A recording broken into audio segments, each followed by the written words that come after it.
Umetnost je zanimiva stvar. Navaden lesen hlod zna spremeniti v večnadstropno hišico. Takega podviga se je ta konec tedna lotilo 34 mladih iz Šaleške doline na že 40. mali napotnikovi koloniji v Velenju.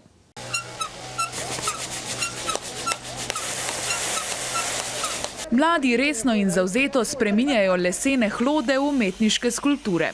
Delo zahteva nevarno orodje, veliko spretnosti in predvsem obilo domišljije. Večnadstropno hiško bomo naredili. Tukaj so taki lasje in tukaj imamo tak naguban obraz, kot da bi mu tak pihalo v obraz.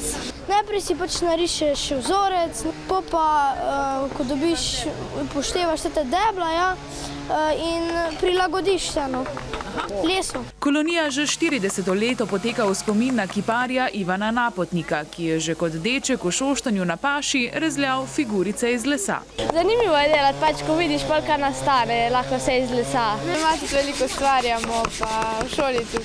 Rad imam likovno, rad res ustvarjam. Pa je z lesom delati? Je drugače, je težje, je pa zabavno. Da gre laže, mladim svetujejo mentorji.